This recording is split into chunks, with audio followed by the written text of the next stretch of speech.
بشپړ نوم یې سید احمد شیرزاد دی.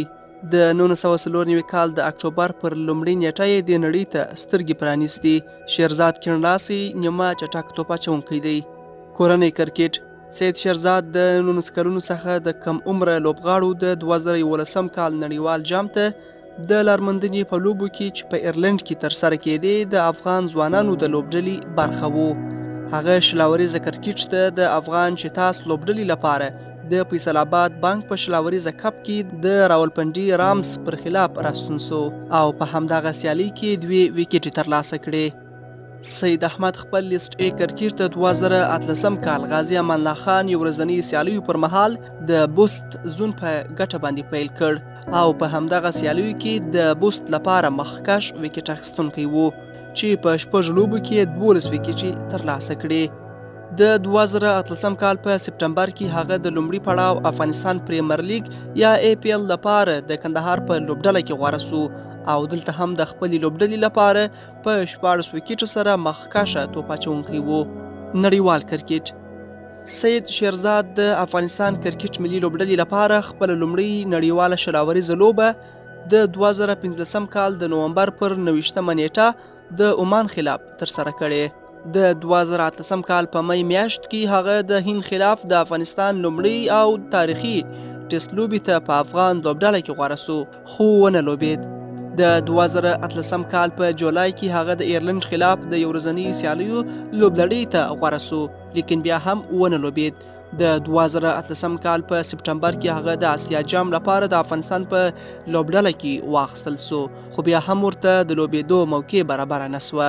د 2019 کال په فبروري کې هغه یو ځل بیا د ایرلند خلاف د نړیوالو یو ورځنیو لوبو لړۍ ته چې په هند کې ترسره کېده غوره سو او همدلته د 2019 کال د مارچ پر 2 د ایرلند خلاف خپل لومړی نړیواله یو ورځنۍ لوبه ترسره کړه او تر دې لوبې وروسته هغه د ایرلند خلاف ترسره کېدونکي ټیسټ سیالي ته هم انتخاب سو.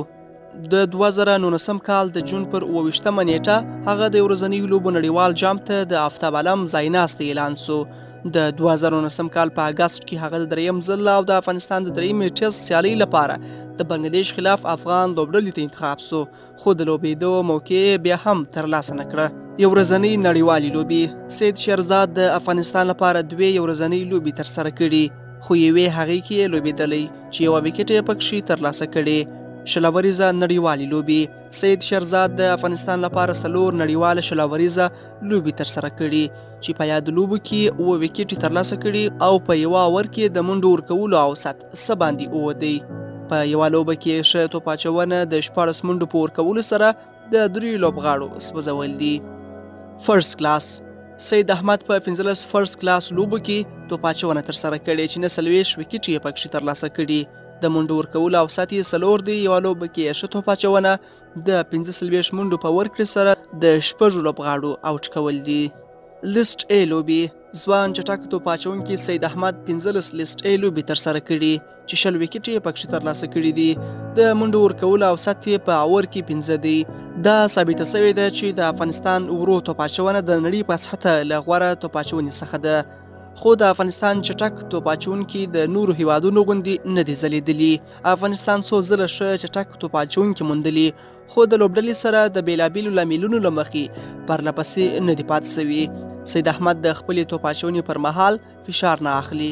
د توپ اچونې پر مهال د بال سرعت په ښه او ماهر ډول تغیر کولی سي او ترڅنګ یې د توپ اچونې له نورو مهارتونو څخه هم برخمن دی.